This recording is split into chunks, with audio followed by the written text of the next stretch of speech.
네, 아멘. 자, 오늘은 이제 신명기 10장 말씀으로 들어갑니다. 우선 첫 단락 11절까지 같이 읽겠습니다. 그때 여호와께서 내게 이르시기를 너는 처음과 같은 두 돌판을 다듬어 가지고 산에 올라 내게로 나오고 또 나무깨 하나를 만들라. 네가 깨뜨린 처음 판에 쓴 말을 내가 그 판에 쓰리니 너는 그것을 그 궤에 놓으라 하시기로 내가 조각목으로 궤를 만들고 처음 것과 같은 돌판 둘을 다듬어 손에 들고 산에 오르매 여호와께서 그 초음의 날에 산 위 불 가운데에서 너에게 이르신 십계명을 처음과 같이 그 판에 쓰시고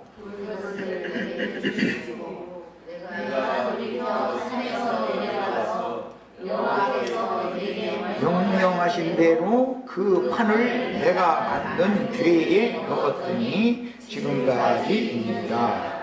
이스라엘 자손이 브네야 야간에서 길을 떠나 모세라에 이르러 아론이 거기서 죽어 장사되었고 그의 아들 엘르아살이 그를 이어 제사장의 직임을 행하였습니다. 또 거기를 떠나 굿고다에 이르고 굿고다를 떠나 롯바다에 이른즉 그 땅에는 시내가 많았으며 그때에 여호와께서 레위 지파를 구별하여 여호와의 언약궤를 내게 하며 여호와 앞에 서서 그를 섬기며 또 여호와 이름으로 축복하게 하셨으니 그 일은 오늘까지 이르느니라. 그러므로 레위는 그의 형제 중에 분깃이 없으며 기업이 없고 네 하나님 여호와께서 그에게 말씀하신 같이 여호와가 그의 기업이시니라. 내가 처음과 같이 40주 40야를 산에 머물렀고 그때에도 여호와께서 내 말을 들으사 너를 차마 멸하지 아니하시고 여호와께서 네게 이르시되 일어나 백성보다 먼저 길을 떠나라. 내가 그들에게 주리라 하고 그들의 조상들에게 맹세한 땅에 그들이 들어가서 그것을 차지하리라 하셨느니라. 아멘. 아멘. 지난 시간에 신명기 그 9장 부분에서 모세와 하나님과의 그 사역자와 사역을 맡긴 주님과의 그 관계성에 대해서 강조해서 같이 말씀을 당하셨어요. 모세는 하나님과 이게 대화가 통하는 사람이었다. 왜냐하면 영감이 그만큼 풍부한 사람이고요. 하나님은 영이시니까 영적인 말씀을 하시는 건데 이 말씀을 좋게만 하나님 말씀하셔서 겉으로 듣기에는 굉장히 좋은 말로 말씀을 하셨지만 이 말씀은 나를 꾸중하시는 말씀이구나 라고 즉시 알아들을 수 있는 그런 영감이 있었었다. 그런 사람이니까 모세가 그 백성들을 위해서 중재의 기도를 할 때 하나님이 모세의 기도를 들으시고 그 백성들을 용납해 주셨다, 용서해 주셨다, 이런 것을 중심으로 말씀을 나누셨어요. 이 세상에서 이제 많은 목회자들이 목회 활동을 하지만 가장 중요한 것은 목회자의 그 영이 맑아서 하나님과 이렇게 잘 상통하는 것이 참 중요해요. 목회자의 영이 불투명하고 흐리고 뭔가 자꾸 군더더기가 이렇게 늘어붙어 있고 뭔가 섞여 있고 그 목회자의 영의 상태가 곧 그 교회의 상태가 될 수밖에 없는 거예요. 세속화되어지고 교회가 타락하는 원인은 다 사실은 목회자 때문이에요. 내가 가끔 가정사에서도 자식들이나 아내가 무슨 문제에 연루되어져서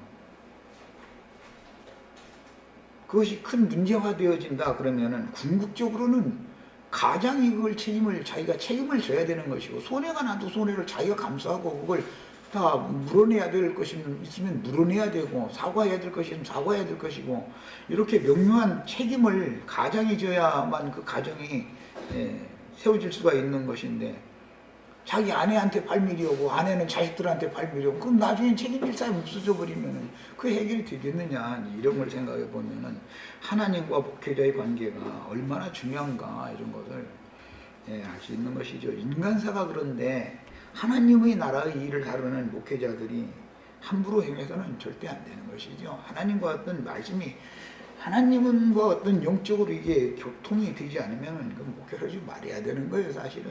그런데 이런 얘기하면은 누구를 정죄하는 걸로 이제 들릴 수가 있어서 매우 조심스럽지만은, 많은 목회자들이 이런 걸 생각을 안 해봅니다. 단순히 그냥 사람 많이 모아서 큰 예배당하고 자기 이름 영광 뭐 이렇게 받고, 그런 것에 자기 자신에게 모든 목적을 맞추는 거예요. 하나님의 영원한 뜻과 하나님의 나라가 어떻게 해서 세워져야 되고, 그 나라를 어떻게 상속받을 자들을 내가 최선을 다해서 상속자들을 내가 길러내야 되고, 이런 그 책임감이 없는 거예요. 사명감이. 그래가지고 목회하면 안 되죠. 이제 그런데 그 말씀에 이어서 오늘 10장 말씀으로 이제 분위기가 반전되는 말씀이 나왔는데,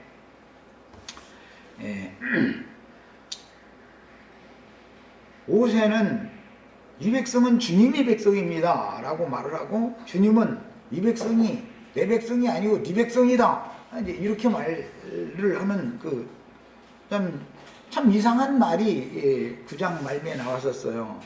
그런데 그런 모세는 이 백성은 주님의 백성입니다, 주님의 백성이요 주님의 기업입니다, 이렇게 말을 했는데, 그때에 여호와께서단 말이야. 이게 서로 주님과 모세가 그런 내용으로, 주님은 나는 내 백성이 아니다, 이 백성 버려버린다, 멸해버리겠다, 그런 말씀하시고, 모세는 이 백성을 버리실 수가 있습니까? 이 백성은 아브라함과 이삭과 야곱에게 약속을 맺으셨는데, 하나님이 이 백성 버려버리면은 하나님이 언약을 이렇게 마무리 그냥 가볍게 여겨버리고, 하나님이 말씀을 이렇게 시건하는 하나님이 되면 됩니까? 그렇게 할 수는 없습니다. 이 백성들이 잘못을 했을지라도 하나님이 좀 용서하시고 하나님의 공의를 결국은 이루시기를 바랍니다, 이렇게 중재를 한 그때란 말이에요. 그래서 9장 29절에서 이어지기를 그때라고 이렇게 연결구를 하고 있잖아요. 여호와께서 내게 이르시기를 너는 처음과 같은 두 돌판을 다듬어 가지고 산에 올라서 내게로 나와라, 이렇게 말씀하시는 것은, 버리는 그 백성들을 아주 버리는 게 아니라, 버리되 그럼 어떻게 버리는가? 첫 번째 돌판 말씀을 받은 사람들을 버리고 그 사람들 자체를 죽이거나 멸하는 것은 아니고, 그 사람들에게 새 돌판 말씀을 다시 기록해 주겠다, 지금 이 말이다 이거예요. 그 자체를 버리는 게 아니고, 뭘 몰라서, 하나님 말씀에 대해서 뭘 모르기 때문에 우상 숭배를 하고 거기에 대해서 나의 진노와 분을 일으켰지만, 그들을 완전히 멸하는 것이 아니고 그들에게 새 심령과 새 마음을 주어서 내가 새로운 피조물로 그들 속에 새롭게 계명 말씀을 다시 써서 주겠다. 하나님의 마음이 바꿔진 거예요. 첫 번째 말씀을 줬는데 그걸 범했다 해가지고 멸해버리겠다라고 했다가 모세가 중재를 하니까, 그러면 멸하지는 않고 그들에게 새 돌판 말씀을 다시 써주겠다 그랬단 말이죠. 뭔 말인지 아시겠죠? 이것이 이제 구속사의 핵심이에요, 사실은. 이제 이런 말씀에 따라서 선지자들은 그날 이후로는 내가 이런 자들에게 그 완고한, 이제 모기고든이라고 그랬는데 원래 이제 완고한이다 말이야. 그런 교만하고 완고한 자들을 부드러운 마음을 그들 속에 넣어주고, 그 다음에 내가 새 심령과 새 마음을 내가 지어주겠다, 이 말씀을 해석을 선지자들이 그렇게 했어요. 선지자들이 바르게 깨달은 것이죠, 이 말씀을. 이거 그냥 단순히 무슨 돌판에다가 글자 손가락으로 막 새겨주고 그런 얘기가 아니다. 이건 뭐냐? 사람의 심령을 새롭게 하고 마음을 새롭게 해서 아담 세계에 속한 첫사람에게 첫 번째 준 말씀은 선악과의 말씀에 대한 상징이었는데 그 말씀을 받은 사람들이지만 아주 멸해서 버리지는 않고 그 사람들을 뉘우치며 돌이키게 해서 은혜를 입혀서 그 사람들의 새 심령과 새 마음 속에다가 나의 새 법을 다시 이룩해 주겠다. 이렇게 말씀이 지금 흘러간다 이 말이에요. 이것을 구속사다, 언약사다 이제 이렇게 표현해요. 만약에 첫 번째 돌판에 새긴 그 말씀을 안 지켰다 해가지고 안 지키고 우상숭배를 했다 해가지고 그냥 그 백성을 다 멸해버렸다. 그러면 세상에 구원은 없는 것이죠. 세상에 구원이 있을 수가 없죠. 그런데 모세는 하나님이 언약에 따라서 아브라함, 이삭, 야곱과 맺으신 언약에 따라서 이 백성을 애굽에서 불러내서 광야 전 과정에 당신이 친히 여기까지 인도해 오시지 않았습니까? 그러니 이 백성들이 그같이 큰 잘못을 했지만 이 백성들을 멸하시지 말고 이 백성들을 통해서 약속하셨던 즉 아브라함, 이삭, 야곱에게 대대로 약속하셔가지고 이때 이 백성들을 통해서 가나안 땅 기업을 주겠다고 하셨으니까 이 백성들을 결국은 가나안 땅에 들어가서 그 기업을 차지할 수 있도록 그렇게 하십시오 라고 이제 중재를 하니까 하나님께서 마음을 바꾼 거예요. 지금 이제 말하자면 내용의 흐름이 이제 이런 거예요.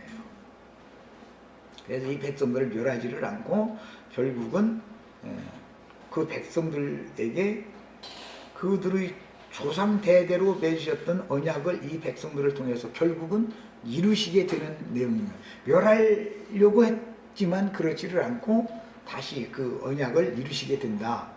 그러려면 언약을 이루시려면 어떻게 되느냐? 첫 번째 돌판은 이미 모세의 손에서 던져져서 사나리에 던져져서 깨어져 버렸고 파괴돼 버렸기 때문에 모세 보고 너는 이번에 돌판 2개를 새로 깎아가지고 올라오는데 이번에는 돌판을 담을 수 있는 괴짝을 만들어서 괴짝 속에다 넣어가지고 와라 그랬단 말이에요.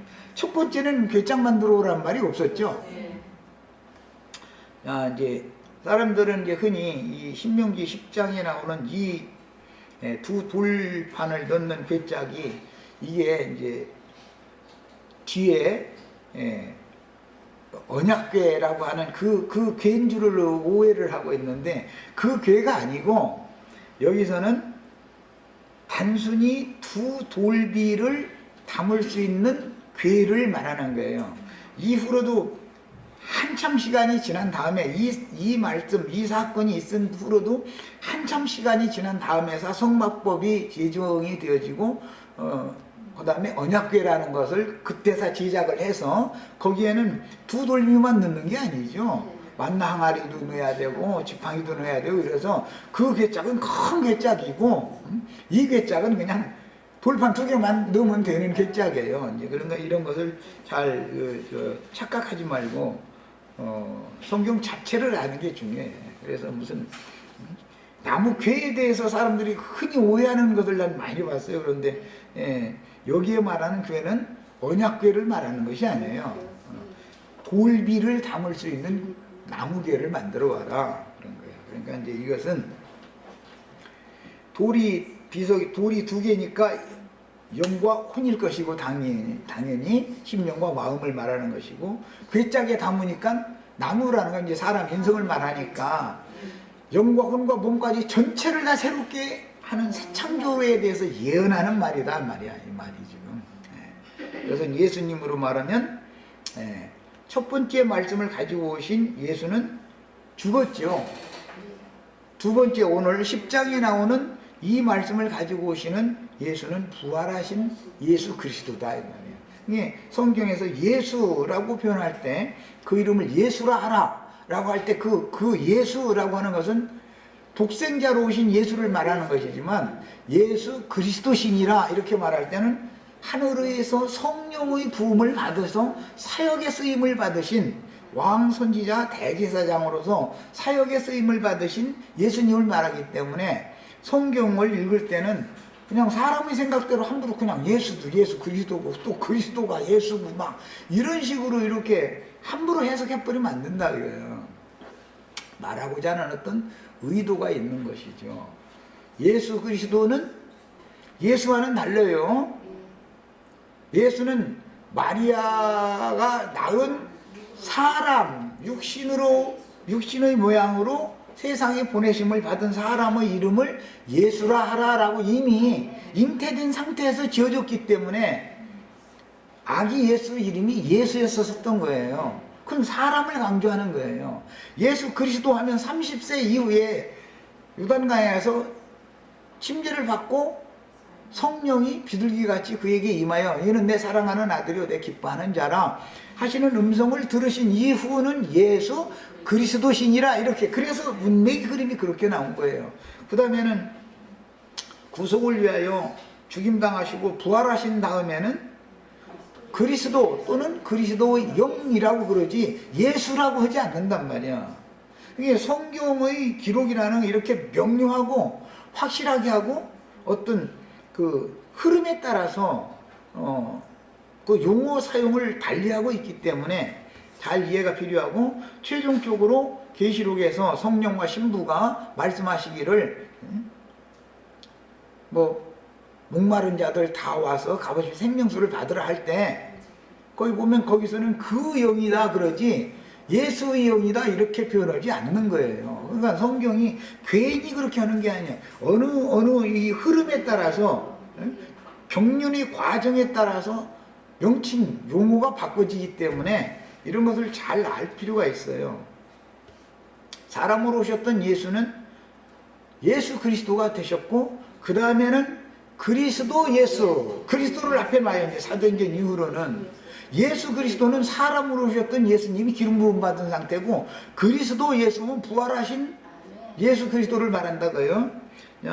이렇게 말하고자 하는 의도에 따라서 그 다음에는 뭐 그리스도 예수 또는 그리스도 물론 예수 그리스도도 섞어서 사용을 하지만 이렇게 사용을 하고 최종적으로는 그 영이라고 그런단 말이에요. 이렇게 성경을 읽을 때는 사람의 생각을 가지고 그냥 함부로 해석을 해버리고 그냥 성경이 말하는 의도를 사람의 생각으로 멋대로 변개시켜버리는 경향들이 너무 많은데 그래서는 안 되겠다.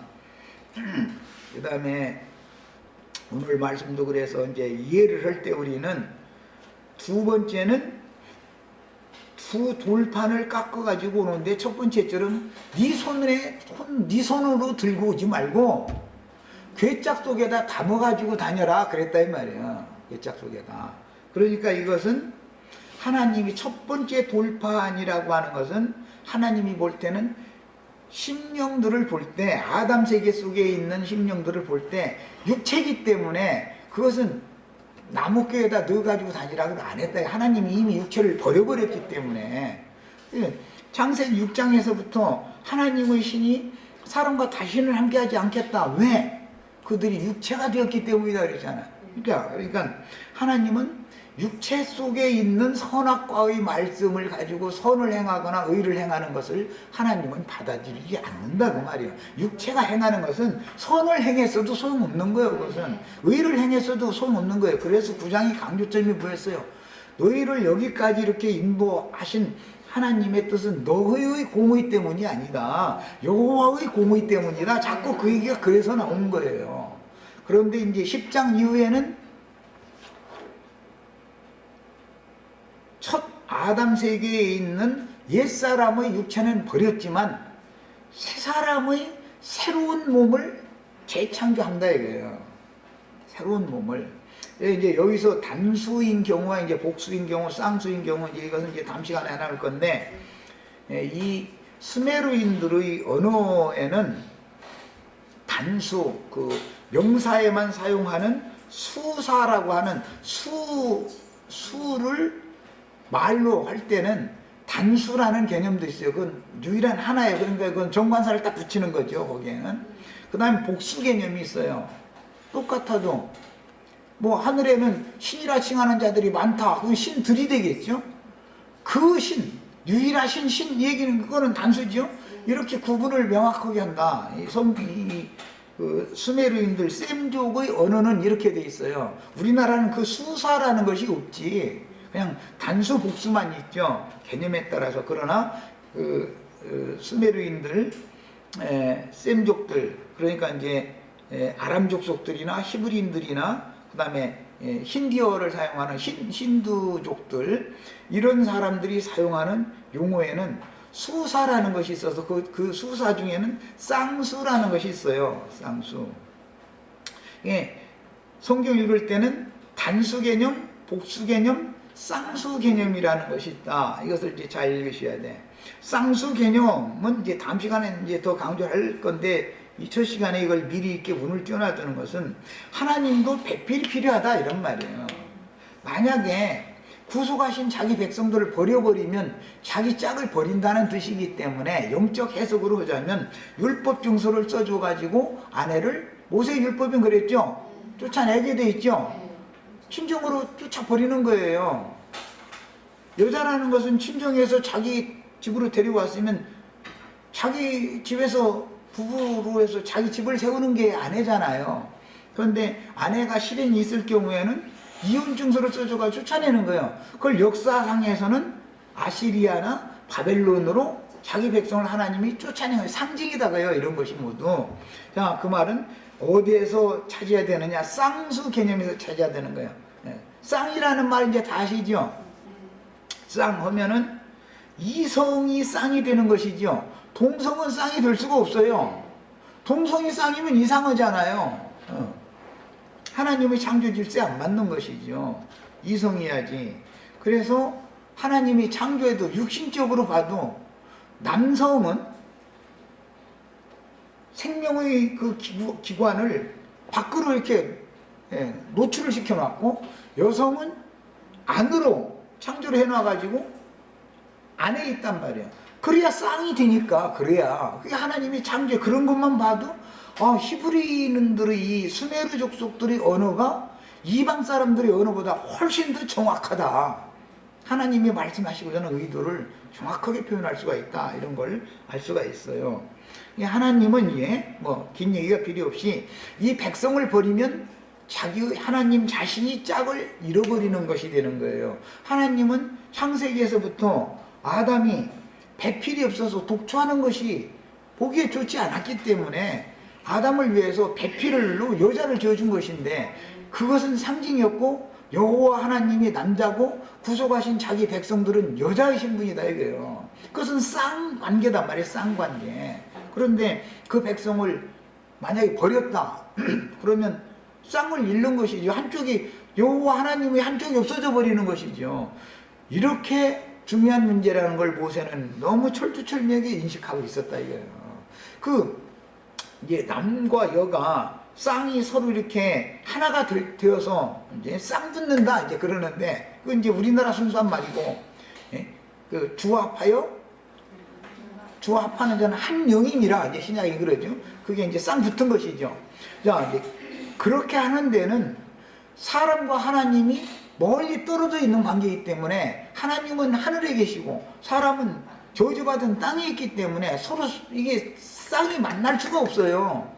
그러다 보니 누가 필요하냐? 중재자가 필요하게 된 거예요. 이게 목회자들이 사명이다 이거예요. 이게 죄인들과 하나님을 서로 서로 짝을 짓도록 해주는 중재 역할을 하는 거예요. 그런데 모세는 지금 이런 충성된 종으로서 이렇게 쓰임받을 수 있는 자격이 인정받았기 때문에 모세 보고 그럼 너는 새 돌판을 다시 깎아 가지고 와라 그랬는데, 이번에는 그냥 돌판만 지난번처럼 네 손에다 돌판만 덜렁 들고 오지 말고 이번에는 괴짝까지 해서 괴짝 속에다 담아라 그랬다 이거예요. 자, 우리는 지금 나무 괴짝 속에 우리가 있죠. 우리 영혼이 있죠. 저 지나가는 아저씨들 저 믿지 않는 사람들은 하나님이 보시기에는 괴짝이 없이 그냥 그 더럽고 부패한 이런 모든 그 속이 하나님 앞에 다 그냥 적나라하게 다 드러난 상태다 이거예요. 우리는 괴짝으로 가려져 있는 상태다 그 말이에요. 이걸 구속이다 그래요. 내가 지금 하는 말은 굉장히 중요한 말이에요. 그리스도가 우리의 몸이 되어 주셔가지고 그리스도가 우리 영혼을 하나님 앞에 덮어주셨다, 가려주셨다 그 말이에요. 그래서 괴짝 얘기가 나온 거예요. 이 괴짝은 사실은 예수님을 말하는 거예요. 인자로 오신 예수님이에요. 또 예수 그리스도가 우리의 덮개가 되시려. 우리 영혼이 하나님 앞에 그대로 다 드러나 버리면은 심판 받을 수밖에 없죠. 양심도 더럽지. 뭐 저 세상 말로 하면 양심 팔아먹었지. 세상 표현들은 그 인간 양심 팔아먹었더만. 양심은 이미 팔아먹어서 이게 양심이 없는 거예요. 떠난 양심은 팔아먹었지. 마음은 부패 아니요. 더러워가지고 썩어버려서 썩은 냄새만 풍겨쌌지. 이것이 아무 가림막도 없이 덮어지는 이런 어떤 그 도구 또는 덮임을 받을 수 있는 어떤 근거 이런 것도 갖지 않은 상태로 하나님 앞에 벌거벗은 모습이 그대로 다 드러난다. 그러면은 멸하고 심판을 안 할 수가 없다 이거예요. 하나님이 공의를 세워야 되니까. 이해하셨죠 이제? 신명기 9장에서 10장으로 들어가는 이런 문장의 흐름을 이해를 해야만 말하고자 하는 성경이 말하는 하나님의 속량, 구속이라고 하는 이 구속과 언약사가 어떻게 우리들에게 오늘날 이것이 실현화되어지는가를 이해할 수 있는 거다. 이런 말을 모르고 그냥 이것을 쭉 읽어나가도 백날 읽어도 이게 뭔 소리인지 그냥 그때 모세 보고 그저 광야에서 자라는 시찐나무 잘라다가서 괴짝 대패질 이쁘게 해가지고 저 돌판 담을 괴짝해서 그냥 돌팔만 손으로 들고 다니지 말고 이번에는 괴짝에다 잘 정성껏 담아가지고 들고 올라와라.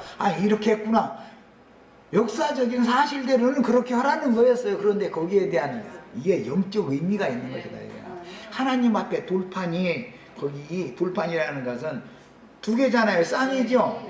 돌판도 이것이 하나님 앞에 벌거벗은 모습으로 드러나 버리면은 멸하고 심판을 안 할 수가 없기 때문에 가려지게 해서 가지고 와라 그랬다 이 말이야. 그러니까 가려진 사람, 덮임을 받은 사람 속에다가 기록해주는 말씀이 새 말씀인 것이고 새 계약인 것이고 새 언약 말씀이다. 이렇게 표현하는 거예요. 우리는 이런 사람인 거예요. 지금 우리는. 세상 사람들은 이런 것이 안 보이죠. 이게 그리스도 예수께서 우리의 덮개가 되신 거예요. 우리의 가림막이 되어 주신 거예요. 자, 이제 그러면은 신명기 10장 이제 본문 강론 말씀으로 들어갑니다. 그때 여호와께서 내게 이르시기를 너는 처음과 같은 두 돌판을 다듬어 가지고 처음과 같은이었으니까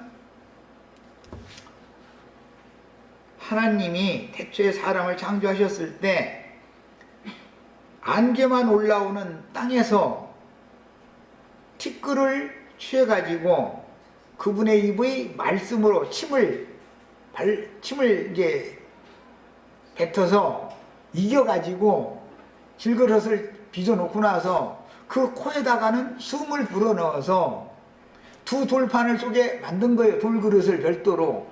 겉에는 질그릇이었고 속에는 돌그릇이에요. 그런데 속에 있는 돌그릇이라는 것은 쌍으로 되어 있다 이거예요. 영과 혼이라고 하는 쌍으로 되어 있는 거예요. 그런데 그 사람이 오늘 신명기 10장 이후에 나오는 새 말씀을 원래 들었어야 되는 건데 그걸 먼저 듣는 게 아니라 선악을 알게 하는 마음에 새긴 율법이라고 하는 말씀을 먼저 받았죠. 먼저 받았어요. 그런데 그 사람은 버릴 수밖에 없는 사람이다 이거예요. 그 사람은. 왜? 육체가 됐기 때문에. 그러나 이제 나무에다가 나무 회를 만들어 가지고 거기다 이제 그 두 돌판을 새로 깎아 가지고 올라와라 그랬는데 이것은 새로운 피조물로 새 심령과 새 마음을 담아 가지고 와라. 그리스도 예수 안에 담아 가지고 와라. 그 말이에요. 부활 생명을 담아 가지고 와라. 그 말이에요. 자, 그래서 첫 아담은 산 혼이 되었다함과 같이 마지막 아담은 산 영이 되었다. 이게 여기에 근거하는 말인 거예요. 이게. 그 다음에 두 돌판을 다듬어 가지고 산에 올라 내게로 나오고, 여기 이제 뭐 돌판 다듬는 얘기하면은 석수쟁이들 보면 돌 가지고 주로 이제 화가만 돌로 하지만은 돌 가지고 다 끌로 해서 망치질 해가지고 쪼아내지. 우선 어떤 틀을 구상을 딱 한 다음에, 그러니까는 돌판 다듬어 새로운 돌판 다듬는 얘기가 쉬운 게 아니죠. 그것이 예수님의 인생이요, 그 다음에 죽음 과정을 거치는 것이 이렇게 돌판 새로 다듬는 거예요. 그래가지고 부활되실 때 새 돌판 두 개가 딱 완성이 된 거예요. 새 심령과 새 마음. 이거 이제 우리는 믿음으로 취하는 문제고, 이제 예수님이야 원래가 이제 그 하나님을 다 담을 수 있는 그릇이었으니까 그 좀 그렇지만 그 이제 상징이다 이거. 그렇게 되신 예수의 영과 마음에 우리가 믿음으로 연합을 해서 하나가 되어져야만 쌍붙기가 되는 것이죠. 말하자면 짝이 맺어지는 것이죠. 이 얘기를 한 거예요. 그 다음에 산에 올라 내게로 나오고 또 나무궤 하나를 만들라 했으니까, 지금까지 쭉 설명이 이 나무라고 하는 인성을 늘 말하는 거기 때문에, 저주받은 나무는 육체지요. 육체는 화목이지요. 그러니까 이것은 심판거리다, 육체는. 그 다음에 저주받은 사람은, 저주받은 영혼은 나무에 매달아 죽이게 돼 있죠. 그래서 아담과 가인을 통해서 저주가 들어왔죠. 예, 아담 자손, 가인 자손은 나무에 달려서 죽어야 된다 이거예요. 나무에 달려서. 그런데 이 나무는 육체이기 때문에 육체 안에 영혼이 거기에 매달려 있는 상태로 하나님이 형상화시킨다. 실제로 내가 출애기 강해 때 그 얘기했지만, 사람은 짐승과 다르게 똑같이 사람은 양손이 있고 양발이 있지만 직립이고, 짐승은 발만 4개죠. 손으로 사용을 하지 않는 발만 4개인데, 그것을 번제물을 만들 때 보면은 목을 자르고 나서는 사지를 이렇게 갈라놓는 거잖아요. 그런데 그 사지가 이렇게 다 벌리고 나면은 십자가에 못 박힌 예수님의 형상이 그대로 나타나죠. 그런 것이 다 형상화되는 것이다. 형상화시킨 내용이다. 그걸 이해를 하셔야 되겠어요. 우리 옛사람일 때는 이미 저주 아래에 있는 사람이었고, 그 사람은, 저주 아래에 있는 사람은 나무에 매달아서 죽어야 되는 거예요. 그 대표로 예수님이 모든 저주받은 사람들을 구속하기 위해서 대표로 십자가에 이렇게 못 박혀 죽은 것이죠. 저주를 담당하시느라고. 자, 그 다음에 네가 깨뜨린 초음판에 쓴 말을, 그런 걸 보니까 글자 자체가 바꿔진 것은 아니죠. 십계명 말씀 자체라는 것은, 중요한 것은 십계명 말씀이 나무궤짝이 없는 돌판에 새겨진 사람이냐, 나무궤짝 속에 감춰진 돌판에 새겨진 사람이냐가 다를 뿐이죠. 지금 문제를 보면 초음판에 쓴 말을 내가 그 판에 쓰리니 너는 그것을 그 궤에 넣어라. 예? 이번에는 두 번째 십계명 받은 두 돌판은 궤에다 담는 거예요. 이것은 그냥 공의를 집행하시는 하나님 앞에 궤짝만 두 돌판만 그대로 드러나는 게 아니고 궤짝에다가 감춰지게 만드는 거예요. 그것을 구속이다 그래요.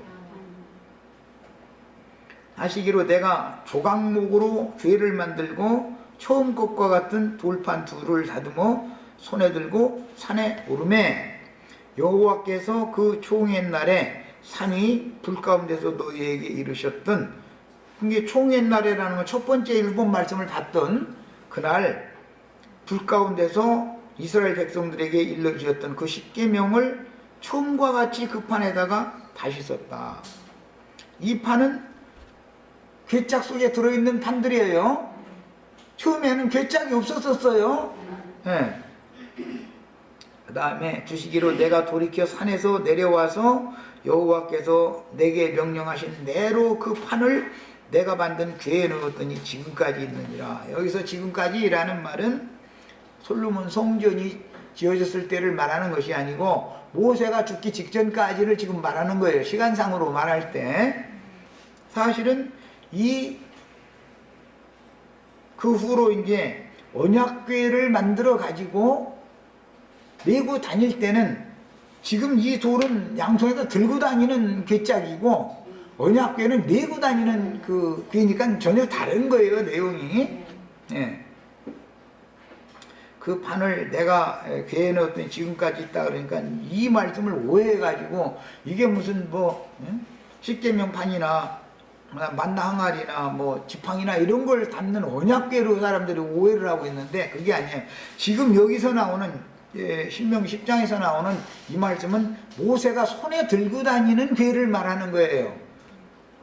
그러나 이제 한참 후에 성막법이 제정되어진 다음에는 언약궤를 제작을 하게 만들었기 때문에 이 궤가 필요 없이 큰 언약궤 속에 들어가죠.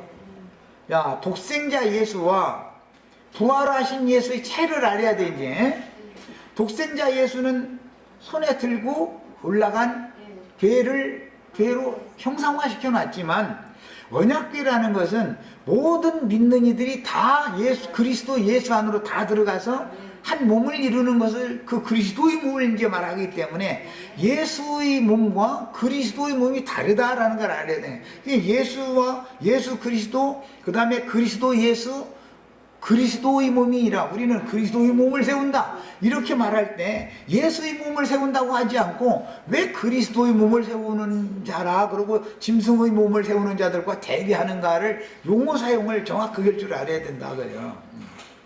우리 지체도 충분히 알아들으셨죠? 이 말이 나 지금 굉장히 중요한 말을 하는 거예요. 하나님의 경륜을 이루는데 너무너무 중요한 거예요. 이런 말을 알아듣는 게.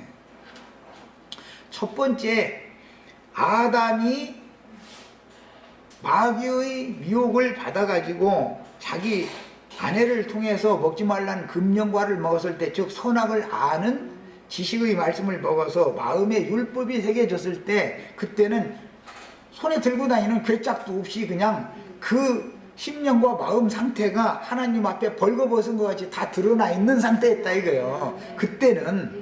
그러나 예수가 오셨을 때는 예수님은 괴짝 속에 담겨진 영혼을 가지고 왔다. 예수의 몸이다 이 말이야. 독생자 예수의 몸. 그러나 구속을 이룬 다음에는 그리스도의 몸은 교회를 말하는 것이지 예수의 몸과 그리스도의 몸은 다르죠. 교회는 그리스도의 몸이에요. 예수의 몸, 독생자 예수의 몸이에요. 이 차이를 정확하게 알아야 돼요. 우리는 그리스도의 몸에 붙은 지체들이에요. 예. 그러니까 언약궤라는 개념과 지금 여기에서 두 돌비 새 법을 받기 위해서 돌판을 담아가지고 손에 들고 올라가는 이 괴짝은 내용이 전혀 다른 거다 그 말이에요. 야. 이거 이제 해석으로 보자면 그때라고 했을 때 이것은 이미 앞에서 설명을 했었던 것처럼 9장의 말미 부분에 있는 내용과 이어지는 말씀이다. 그러니까 이 연결구 그때라는 말은 굉장히 중요한 말이죠. 앞에 있는 부분의 말씀을 모르면 지금 뒤에 있는 말씀과 연결할 수가 없죠. 나는 그래서 어떤 장에서 어떤 장으로 넘어갈 때, 어떤 단락에서 어떤 단락으로 넘어갈 때 그걸 연결을 하는 것이 제일 중요하다고 난 판단을. 성경을 읽을 때는 이게 제일 중요한 거예요 사실은. 이것은 이게 어떤 사람의 인체로 말하자면 피가 흐름이 연결할 줄은 흐름이 있어야 된다 이거예요. 그런데 이런 것을 상관없이 어떤 단어 하나 가지고 파자 해석한다고 히브리어가 어떻고 헬라어가 어떻고 이쪽으로 딱 빠져버리지 말으라네. 자꾸 그쪽으로 빠지다 보면 성경 자체는 몰라가면서 어떤 함정에 스스로 빠진다 이거. 그래가면 자기 교만해져 버려. 자기는 더 많이 알고 뭐 남 가르칠 수 있다고. 무슨 언어학이라는 것도 참 중요한 거예요. 언어학이라는 것도 중요한데 그 언어학을 하는 목적은 성경을 바르게 이해하기 위하여 도움을 받으려고 언어학을 하는 것이지, 지가 무슨 특별히 남보다 뭐 많이 알고 하나님을 뭐 특별히 많이 체험을 하고 그런 것과는 상관이 없는 말이잖아. 쓸데없는 쪽으로 빠지는데 시간 걸리지 말고 그냥 전라도 말로 좋게 성경 부지런히 읽고 부지런히 읽되 성경의 흐름을 맥을 잡을 줄 알아야 된다. 성경의 어떤 관점, 창세기에서부터 계시록까지 흘러가는 어떤 하나님의 어떤 경륜을 아는 것이 제일 중요하다. 그런데 어떤 부분에 빠져가지고 자기가 굉장히 힐링한 채 하려고 하는 사람들 치고 하나님의 경륜을 아주 싫어해. 하나님의 경륜 얘기하면 그냥 막 이상하게 싫어하네. 그래서 난 이상하다. 왜 저럴까 했더니 요즘에 이제 점점 깨닫는 것이, 그는 사실은 하나님의 마음을 모르기 때문에 세상 지식을 가지고 아는 체 하려는 그런 그 야심, 나는 너보다 뭐 낫다 이제 이렇게 해서 위에서 막 아래로 그냥 이렇게 찍어 누르고서 막 뭐 꼼짝 못하게 하고 이렇게 하고자 하는 그런 타락한 그 인간 본성 때문에 그렇구나라는 걸 요즘에 점점 더 깨닫게 됩니다. 우리는 이런 교만한 자가 되면 그게 목이 고든 자예요. 사실은 그런 사람이 하나님 앞에 은혜를 받으면 부드러운 마음을 우선 받아야 돼. 뻣뻣한 마음 버리게 하고.